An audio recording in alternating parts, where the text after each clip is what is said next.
உன்னை தனியா விட்டா கண்டிப்பா எதையாவது நினைச்சு நீ ஃபீல் பண்ணிக்கிட்டு தான் இருப்ப. இதுக்கு மேல என் பொண்டாட்டி அப்படி தனியா விட்டு கஷ்டப்படுத்துறதுக்கு எனக்கும் மனசு வராது. அதான் நம்ம கல்யாணத்தை உடனே செய்யணும்னு முடிவு பண்ணிட்டேன். தயவு செஞ்சு இந்த விஷயத்துல மாற்று கருத்தை சொல்லாத, இதுதான் என்னோட ஃபைனல் முடிவு என்றவன் பின்பு சாமி கும்பிட்டு அவளை அழைத்து கொண்டு கோவிலில் இருந்து வெளியே வந்தான் வீட்டிற்கு செல்வதற்காக. ஆனால் அவர்கள் கோவிலிலிருந்து வெளியே வரும்பொழுது தூரத்தில் சில ஆட்கள் அவர்களை கவனித்துக் கொண்டிருப்பதை அவர்கள் அறியவில்லை. கௌதமின் ஆட்களோ அவர்களை பின்தொடர தொடங்கினர். அதே நேரம் அர்ஜுனின் தொழில்துறையில் அவனுக்கு போட்டியாக உருவெடுத்தவன் தான் விக்ரம். அர்ஜுனின் வளர்ச்சியை கண்டு பொறாமை கொண்டவன் எப்படியாவது அர்ஜுனை தோற்கடிக்க வேண்டும் என துடித்துக் கொண்டிருந்தான். அப்பொழுதுதான் கௌதம் அந்த ஆபீஸில் இருந்து விரட்டி அடிக்கப்பட்டதை கேள்விப்பட்டவன் அவனோடு சேர்ந்து கைகோர்த்து அர்ஜுனை எப்படியாவது பழிவாங்க வேண்டும் என்று அவனை தன் பக்கம் வரவைத்தான். அதில்தான் அவனுக்கு கௌதமின் அறிமுகமும் கிடைத்தது. விக்ரம் சார், அர்ஜுன நேருக்கு நேர் தோற்கடிக்கிறதுக்கு முடியவே முடியாது. அவனோட பலமே அவன் மனைவி யாழினிதான். அவளை அர்ஜுன் கிட்ட இருந்து பிரிச்சுட்டா அவன் மனசளவுல உடஞ்சு போயிடுவான். அப்புறம் பிசினஸ்ல அவனை ஜெயிக்கிறதெல்லாம் ரொம்ப ஈஸி என கௌதம் விஷத்தை காக்க விக்ரம் ஒரு வஞ்சக சிரிப்புடன், யாழினியை பிரிக்கணும்னா அர்ஜுன் மேல அவளுக்கு சந்தேகம் வரணும். ஆனா அந்த அர்ஜுன் யாழினிய சந்தேகப்பட மாட்டானே. ஏற்கனவே வேலை விஷயத்துல அவளை நான் மாட்டி விடலாம்னு பார்த்தேன். ஆனா அந்த அர்ஜுன் 1% கூட அவளை சந்தேகப்படலையே. அப்புறம் எப்படி? அதுக்கான பிளான் எல்லாம் என்கிட்ட இருக்கு என்று நக்கலாக சிரித்துக் கொண்டே கூறினான். அதே நேரம் காவியாவின் பெரியப்பா அவளை யாருக்கும் தெரியாமல் மிரட்டுவதற்கு திட்டம் தீட்டினார். ஒரு நாள் காலை அர்ஜுன் மற்றும் சிவா இல்லாத நேரத்தில் அவர் வீட்டிற்கே வந்துவிட்டார். அப்பொழுது யாழினியும் காவியாவும் அன்று ஆபீஸ்க்கு போகாததால் ஹாலில் அமர்ந்து ஒன்றாக பேசிக் கொண்டிருந்தனர். வெளியில் இருந்த செக்யூரிட்டியிடம் காவியாவின் பெரியப்பா என்று சொல்லிக்கொண்டு அவர் நேராக உள்ளே நுழைந்துவிட அவரை பார்த்ததும் காவியாவிற்கு பயத்தில் உடம்பெல்லாம் உதறல் எடுக்கவே ஆரம்பித்தது. என்ன காவியா, இங்க வந்து உட்கார்ந்துகிட்டா சந்தோஷமா வாழ்ந்துடலாம்னு நினைக்கிறியா? உங்க அப்பா சேர்த்து வச்ச சொத்தை, நீங்க இருக்கிற அந்த வீடும் அதை சுத்தி இருக்கிற கொஞ்சம் இடமும் தான் அவனுக்கு மிச்சம் இருந்தது. நீ அவனுக்கு ஒரே பொண்ணுதான். இப்பதான் நீயும் நல்ல வசதியான இடத்துலதான் வந்து உட்கார்ந்துட்டு இருக்க. அப்புறம் எதுக்கு அந்த வீட்டையும் இடத்தையும் கட்டிக்கிட்டு அழுகுற? அத ஒழுக்கா எனக்கு விட்டு கொடுத்தினா என் பசங்களாவது நிம்மதியாவும் சந்தோஷமான ஒரு வாழ்க்கையும் வாழ்வாங்கல்ல. அதனால ஒழுங்கு மரியாதையா கையெழுத்து போட்டு கொடு, இல்லனா உன் உயிருக்கே ஆபத்தாயிடும் என மிரட்டவும் யாழினி குறுக்கிட்டு, இங்க பாருங்க, இது அர்ஜுனோட வீடு. இங்க வந்து காவியாவை மிரட்ட உங்களுக்கு எந்த உரிமையும் இல்ல. அவளோட சொத்து அவளுக்கு தான். அதுல கை வைக்க நினைச்சா நீங்க கம்பிதான் எண்ணுவீங்க, புரியுதா என்றவளை அவர் ஆத்திரத்துடன் முறைத்து விட்டு, அவளை மட்டும் இல்ல, நீயும் அடிக்கடி என் ரூட்ல கிராஸ் பண்ணிக்கிட்டு தான் இருக்கிற. உன்னையும் சேர்த்து நான் கவனிச்சுக்கிறேன் என சொல்லிவிட்டு கோபமாக சென்று விட்டார். அன்று மாலை அர்ஜுன் சோர்வாக வீட்டிற்கு வந்தான். பிசினஸில் விக்ரம் கொடுத்த சில தொல்லைகளால் அவன் டென்ஷனாக இருக்க, அவன் முகமே சரியில்லை என்று நினைத்த யாழினி அவனுக்கு தண்ணீரை கொண்டு சென்று கொடுக்க, ஆனால் அர்ஜுனோ அதை எரிச்சலுடன் தட்டிவிட்டான். அதில் பதறிய யாழினி, அர்ஜுன் என்னாச்சு உங்களுக்கு? எதுக்கு இப்படி கோவப்படுறீங்க என கேட்க, ஒண்ணு இல்ல யாழினி, பிசினஸ் டென்ஷன், நீ போய் உன் வேலையை பாரு என சற்று கடுமையான குரலில் சொல்ல யாழினிக்கு கண்கள் எல்லாம் கலங்கியது. அவள் அமைதியாக அந்த இடத்தை விட்டு சென்றவள் தங்களுடைய அறைக்கு சென்று விட்டாள். அவள் சென்ற பிறகுதான் அர்ஜுன் தன் தவறையே உணர்ந்தான்.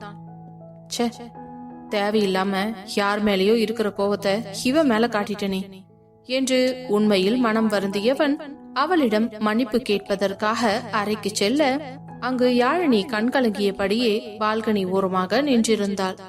ஏனோ அவள் கண்களில் இருந்து வரும் கண்ணீரை பார்த்தவனுக்கு இதயத்திற்குள் சுல்லென்ற வலி பரவ மெல்ல அவள் அருகில் சென்று அவளை பின்னால் இருந்து அணைத்துக் கொண்டவன், சாரி யாழினி, நான் உன்கிட்ட இப்படி நடந்திருக்க கூடாது.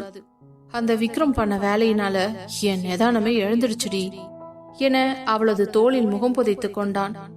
யாழினி கண்களை துடைத்துக் கொண்டவள் அவன் கைகளை பற்றி கொண்டு, அர்ஜுன், வெளியில நமக்கு எத்தனையோ பெரிய எதிரியா இருக்கலாம், ஆனா வீட்டுக்குள்ள நாம 2 பேரும் ஒருத்தர் நம்பி இருக்கணும்.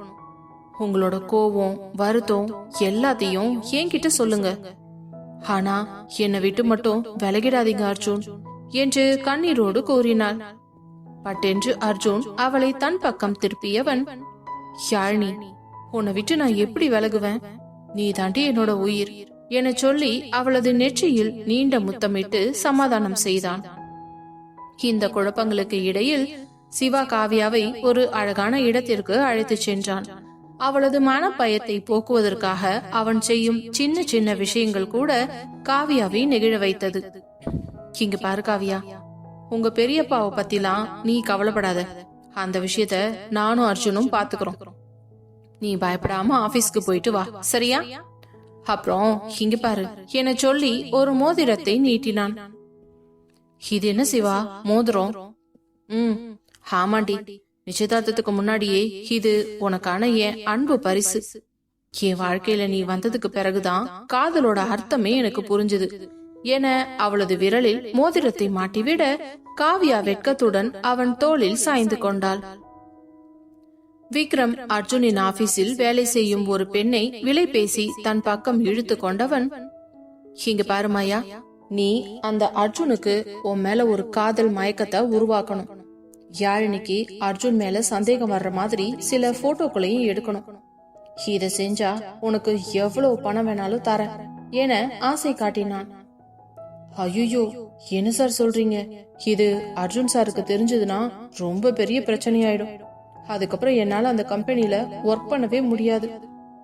இந்த வேலையை நம்பிதான் என்னோட மொத்த குடும்பமும் இருக்குது என்று பயந்து நடுங்கினாள். இங்க பாருமாயா, நான் சொல்றத நல்லா கேட்டுக்கோ.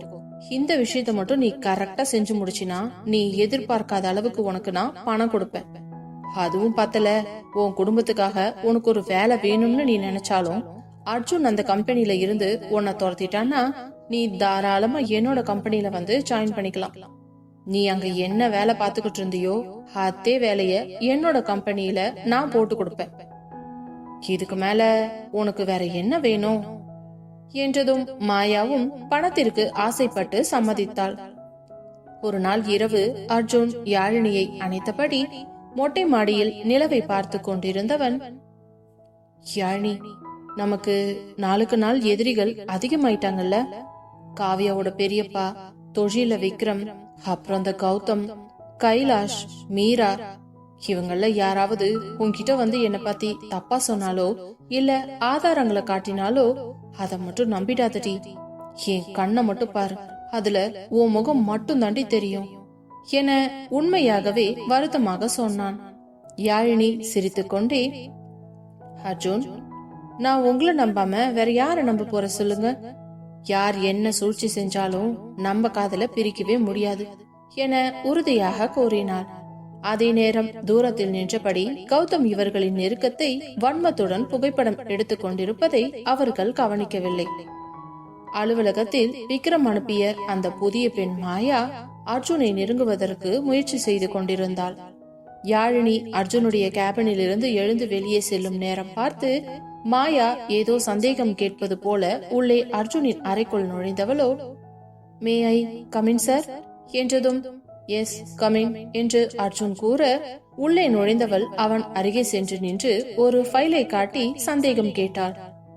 அர்ஜுன் எப்போதும் தன் வேலையில் கவனமாக இருந்தாலும் மாயா வேண்டுமென்றே அர்ஜுன் மீது சாய்வது போலவும் அவன் கையை பிடிப்பது போலவும் சில நாடகங்களை ஆடிக்கொண்டிருந்தாள். தனது நன்மதை காண வந்துள்ளதாக கூறி அந்த அலுவலகத்திற்குள் யாருக்கும் தெரியாமல் மீண்டும் நுழைந்த கௌதம் தூரத்தில் இருந்தே அந்த தருணங்களை மட்டும் புகைப்படமாக எடுத்துக்கொண்டவன் நேராக விக்ரமிடம் சென்று, இந்த போட்டோவை மட்டும் யார் நீ பார்த்தா அர்ஜுன் மேல இருக்கிற நம்பிக்கையே மொத்தமா போயிடும் என்று கௌதம் விக்ரமிடம் கூறினான். ஆனால் விக்ரம் சிரித்துக்கொண்டே, யாழினி அவ்வளவு சாதாரணமானவ இல்ல கௌதம். அவளை பிரிக்கணும்னா அர்ஜுன் கிட்ட ஒரு பலவீனம் வேணும். அது வரைக்கும் கொஞ்சம் பொறுத்திரு என்றான். அன்று மாலை காவியா அலுவலகத்தில் இருந்து வெளியே வந்தபோது சிவாவிற்கு ஒரு எமர்ஜென்சி ஆபரேஷன் இருந்ததால் அவனால் அவளை அழைத்து செல்ல வர முடியவில்லை. காவியா, சாரிடி, அர்ஜுன் கிட்ட கார் அனுப்ப சொல்றேன் என்று சிவா போனில் கூறினான். காவியாவும் வாசலில் காத்திருந்த போது அவள் முன்னால் வந்து ஒரு கார் நின்றது. அது அர்ஜுனின் கார் என்று நினைத்து அந்த கருப்பு நிற காரில் ஏறினாள். ஆனால் ஓட்டுநர் இருக்கையில் இருந்தது அவளது பெரியப்பா. கார் நகர தொடங்கியதும் காவியா பயந்து கத்தினாள். பெரியப்பா, என்னை எங்க கூட்டிட்டு போறீங்க? காரை ஃபர்ஸ்ட் நிறுத்துங்க என்று அலறினாள். சத்தம் போடாத, ஒழுங்கா அந்த சொத்து பேப்பர்ல கையெழுத்து போட்டு கொடுத்துட்டு எங்கேயாவது ஓடி போயிடு, இல்லனா உன்னை உயிரோடவே விடமாட்டேன் என்று அவள் பெரியப்பா மிரட்டினார். அப்பொழுதுதான் காவியா ஏறிய கார் நம்முடையது அல்ல என்பதை தூரத்தில் இருந்தே கவனித்த அர்ஜுன் உடனடியாக தன் காரில் ஏறி அந்த காரை துரத்தினான். அதே நேரம் சிவாவிற்கும் போன் செய்தவன், சிவா, காவியாவை யாரோ கடத்திட்டு போறாங்கடா, நான் அவங்க காரை தான் துரத்திக்கிட்டு இருக்கேன், நீ ஹைவே பக்கமா வா என்று கூறிவிட்டு போனை கட் செய்தான்.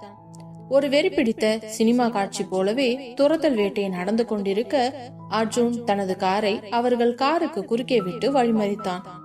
காரில் இருந்து கீழே இறங்கிய அர்ஜுன் ஆவேசமாக அவர்களை தாக்கியவன், என் தங்கச்சி மேல கை வைக்க உனக்கு எவ்வளோ தைரியம் இருக்கணும் என்று அவன் பெரியப்பாவை சட்டையை பிடித்து தூக்கினான். அந்த நேரம் சிவாவும் அங்கே வந்து சேர பயந்து நடுங்கிக் கொண்டிருந்த காவியாவை ஓடி சென்று அணைத்துக் கொண்டான் சிவா. பயப்படாத காவியா, அதான் நான் வந்துட்டேன்ல என்று மெதுவாக அவளை தேற்றினான். அர்ஜுன் அவள் பெரியப்பாவை பார்த்து, இன்னைக்கு உங்களுக்கு இது எச்சரிக்கை தான், இன்னொரு தடவையும் காவியாவையோ அவ சொத்தையோ நெருங்குனா நீங்க ஜெயில தான் கம்பி எண்ணுவீங்க, அப்படியும் இல்லைன்னா இருக்கிற இடம் தெரியாம அழிச்சு போட்டு போயிடுவேன், மரியாதையா ஓடி போயிருங்க என்றவன் அவர்களை அழைத்து கொண்டு அங்கிருந்து புறப்பட்டு சென்றான். அன்றைக்கு கௌதம் மாயா அர்ஜுனுடன் நெருக்கமாக இருந்த போட்டோக்களை யாழினியின் போனுக்கு அனுப்பினான். யாழினி அந்த போட்டோக்களை பார்க்க அதில் அர்ஜுன் மாயாவின் தோளில் கை போட்டிருப்பது போன்ற ஒரு புகைப்படம் இருந்தது. அப்பொழுது சரியாக அர்ஜுன் அந்த அறைக்குள் நுழைந்தவன், யாழினி, என்ன அந்த போன்ல அவ்வளோ சீரியஸா பாத்துக்கிட்டு இருக்க என்று கேட்டுக்கொண்டே அவள் அருகில் வந்து அமர அவளும் அந்த போட்டோவை அவனிடம் காட்டினாள். அதை பார்த்த அர்ஜுன் ஒரு நிமிடம் அதிர்ந்து போனான். யாழினி, இந்த மாதிரிலாம் நான் எதுவும் பண்ணலடி, அதாவது இது ஒரு தப்பான ஆங்கிள் எடுத்த போட்டோ, மாயா ஒரு ஃபைல காமிச்சாடி என்று அவளுக்கு விளக்க முற்பட்டான். யாழினியோ சிரித்துக்கொண்டே அவன் வாயை மூடியவள், அர்ஜுன், என்னை விட உங்களை வேற யாருக்கு நல்லா தெரியும், இந்த போட்டோவை அனுப்பி நம்மள பிரிக்கலாம்னு யாரோ முட்டாள்தனமா பிளான் பண்ணியிருக்காங்க, எனக்கு என் புருஷன் மேல முழு நம்பிக்கை இருக்கு என்று சொல்லி அவனை இறுக்கமாக கட்டி கொண்டாள். அவளின் அந்த வார்த்தையில் அர்ஜுன் நெகிழ்ந்து போனவன், யாழினி, நீ என் பக்கத்துல இருக்கிற வரைக்கும் எந்த விக்ரமாலும் என்னை எதுவுமே செய்ய முடியாதுடி என்று பெருமையாக கூறியவன் அவளது நெற்றியில் முத்தமிட்டான். அன்றைக்கு நடந்த போராட்டங்களுக்கு பிறகு அன்றைய இரவு மிகவும் அமைதியாக இருந்தது. அர்ஜுன் யாழினியை தூக்கி கொண்டு மொட்டை மாடிக்கு சென்றான். என்ன அர்ஜுன் இது, கீழே யாராவது பாத்துட்டு போறாங்க என்று அவள் வெட்கப்பட, பார்த்தா பாக்கட்டும், நான் என் பொண்டாட்டிய கொஞ்சறதுல யாருக்கு என்ன பிரச்சனை என்றான்.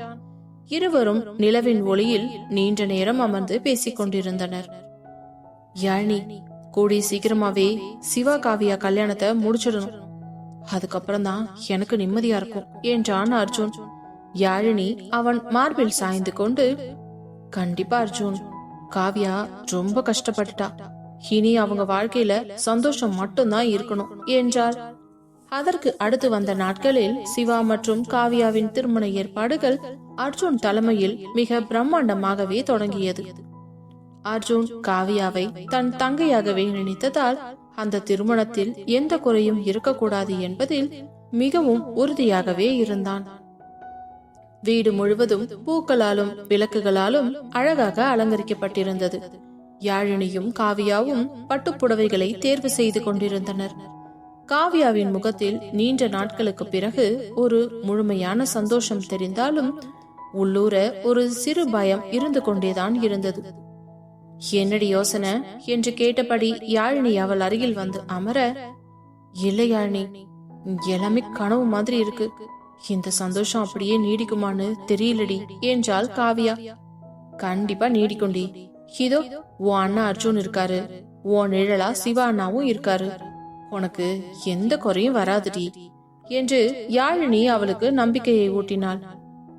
அன்றைக்கு மாலை போலவே காவியாவிற்கு மருதாணி போடுவதற்கு ஆட்கள் வர அந்த வீடு விசேஷ வீடாகவே மாறியது. யாழினியும் ஆசை ஆசையாக அவளுக்கும் கைகளில் மருதாணி போட்டுக் கொண்டாள். அடுத்த நாள் காலையில் சீக்கிரமாக எழுந்திருக்க வேண்டும் என்று நினைத்த யாழினி காவியாவை தனியாக விட மனம் இல்லாமல் அவளுடனே சேர்ந்து அன்று இரவு உறங்குவதாக கூற அர்ஜுனுக்கு தூக்கி வாரி போட்டது. ஏண்டி இப்படி எல்லாம் பண்ற, நீ இல்லனா எனக்கு தூக்கமே வராதுடி, பிளீஸ் நம்ம ரூமுக்கே வந்து படுத்துக்கோயேன், காலையில நேரத்துல நானே உன்னை எழுப்பி விடுறேன் என்று எவ்வளவோ கெஞ்சியும் கொஞ்சம் கூட மனம் இறங்காதவள், அதெல்லாம் முடியாது அர்ஜுன், இன்னைக்கு நான் காவியா கூட தான் படுத்துக்குவேன், ஒரு நாளைக்கு அட்ஜஸ்ட் பண்ணிக்கோங்க என்று கூறிவிட்டு வேகமாக அங்கிருந்து புறப்பட்டு செல்ல நினைத்தவளை பட்டென்று கையை பிடித்து இழுத்தவன் அங்கிருந்த சுவற்றில் சாய்த்து நிறுத்தி தன் 2 கைகளாலும் அவளை லாக் செய்து, என்னடி நானும் பாத்துட்டே இருக்கேன், ரொம்ப தான் பண்ற, போறதுன்னு முடிவு பண்ணிட்டல்ல, அப்போ இதையும் வாங்கிட்டு போ என்றவன் என்ன என்று அவள் யோசிக்கும் முன்பே அவள் இதழினை கவ்விக்கொண்டான். முதலில் அதிர்ந்து விழித்தவள் அவனுடைய வேகத்தில் பயந்துதான் போனாள். அவனிடம் இருந்து திமிர பார்க்க அவள் கையில் மருதாணி இருந்ததால் அதுவும் முடியவில்லை. அவனோ வன்மையின் முத்தத்தின் மூலமாக அவளது பிரிவை தீர்த்து கொண்டிருந்தான். ஒரு கட்டத்தில் அவளும் மயங்கி அவனுக்கு இசைந்து கொடுக்க, அதற்கு பிறகு வன்மையில் இருந்தவன் அப்படியே மென்மைக்கு தாவினான். இருந்தாலும் அவள் இதழ்தேனை மொத்தமாக உறிஞ்சி எடுத்தவன் கடைசியில் அவளின் இரத்த சுவையை பார்த்த பிறகுதான் அவள் உதட்டிலிருந்து தன் உதட்டையே பிரித்து கொண்டான். அவன் தன்னிடமிருந்து பிரிந்தவுடனேயே வேகமாக ஓடிச் சென்று கண்ணாடி முன் நின்று தன் உதட்டை பார்க்க அதிலிருந்து ரத்தம் வந்திருந்தது. உதடு அப்படியே வீங்கி போயிருக்க அர்ஜுனை திரும்பி பார்த்து முறைத்தவள், ஏன் அர்ஜுன் இப்படி பண்ணீங்க, நான் இப்போ எப்படி காவியாவோட ரூமுக்கு போவேன், இத பார்த்தா அவ என்ன நினைப்பா, ஆனாலும் நீங்க ஏன் தான் இப்படி பண்றீங்களோ தெரியல என்று மீண்டும் சென்று மெத்தையில் அமர்ந்து கொள்ள, என்னடி இப்போ ஒரு முத்தம் கொடுத்ததுல என்ன ஆயிடுச்சு, சரி சரி நீ என்ன கிளம்பாம இங்கே உட்காந்துக்கிட்டு இருக்க, உன் ஃப்ரெண்டு காவியா அங்க தனியா இருப்பாள்ல, ஆமா இந்த வாய வச்சுக்கிட்டு நான் அங்க போனா அவ என்ன கிண்டல் பண்ணியே சாவடிச்சிருவா, நாளா எங்கேயும் போக மாட்டேன்பா, நான் இங்கேயே தான் தூங்க போறேன் என்றவள் வேகமாக மெத்தையில் சென்று படுத்துக்கொள்ள, அப்பொழுதுதான் அர்ஜுனுக்கு அப்பாடா என்றிருந்தது.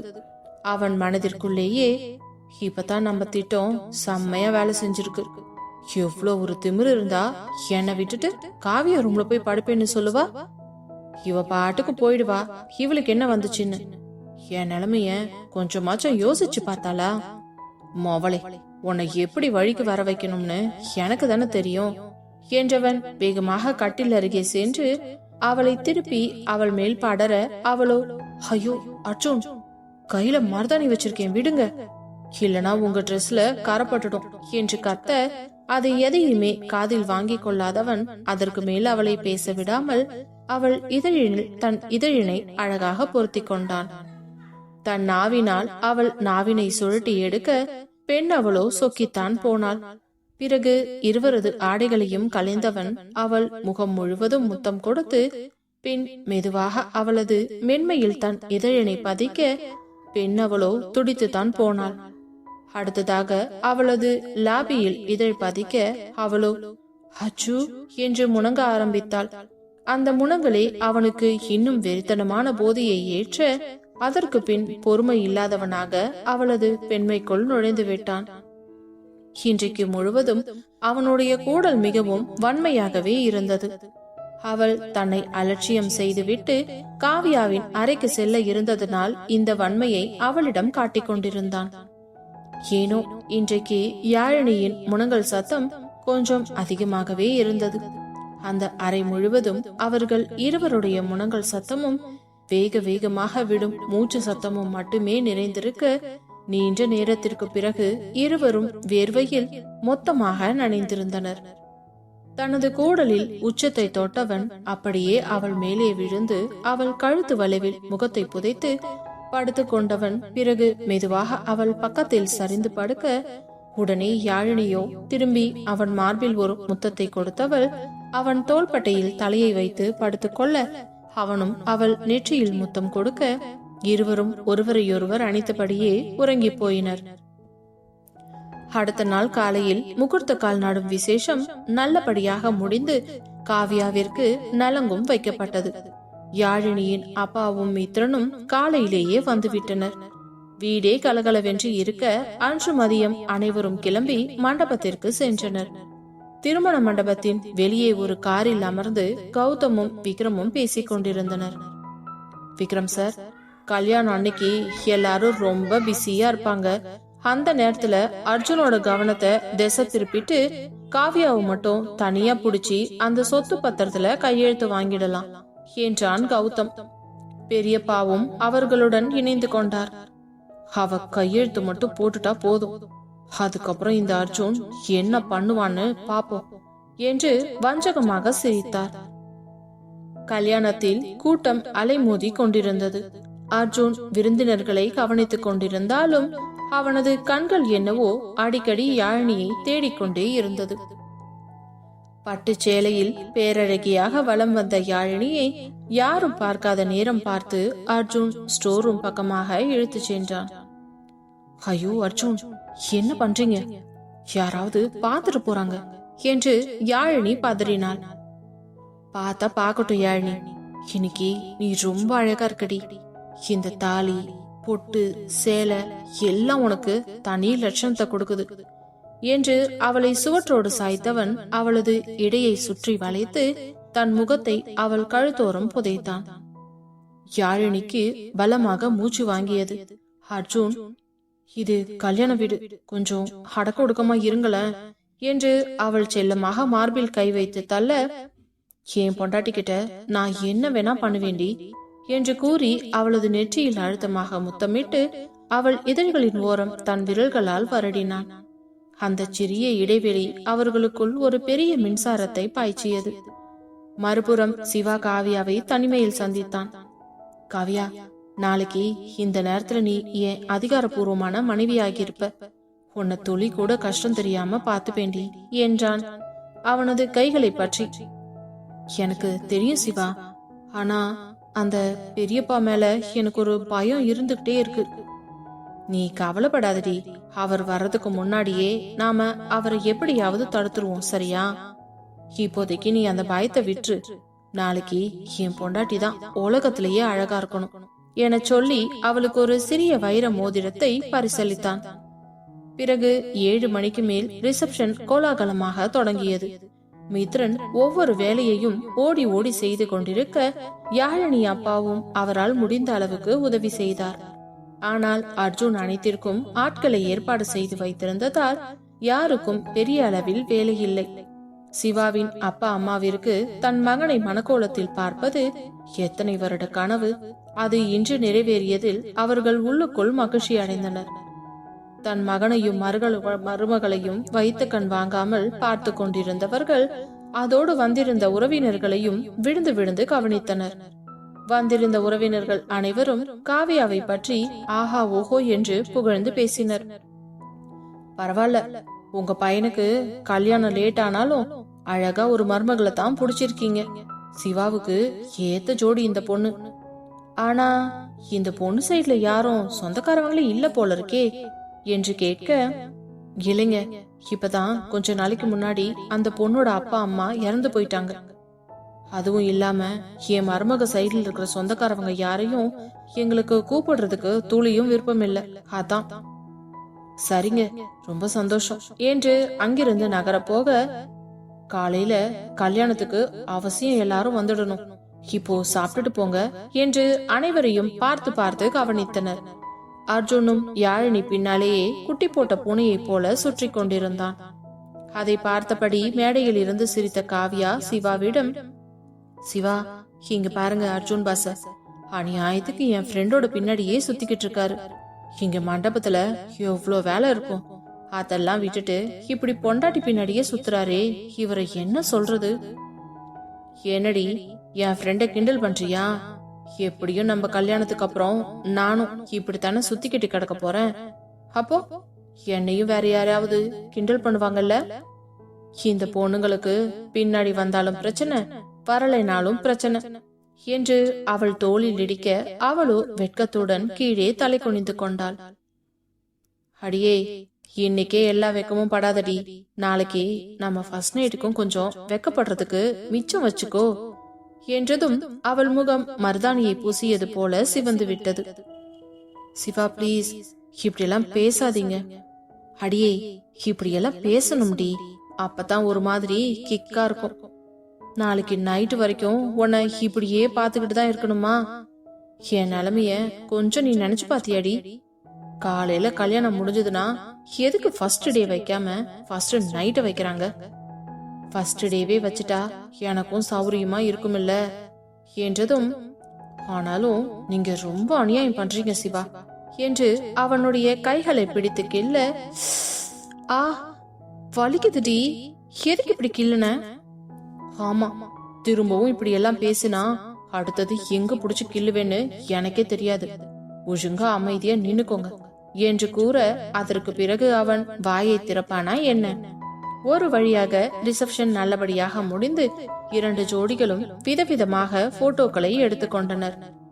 மண்டபமே அடங்கிய பிறகு 2 ஜோடிகளும் அமைதியாக சென்று சாப்பிட்டு விட்டு அவரவர்கள் அறைக்குள் தஞ்சம் புகுந்து கொள்ள, இன்றைக்கு காவ்யாவுடன் சிவாவின் அம்மா தங்கிக் கொண்டார்.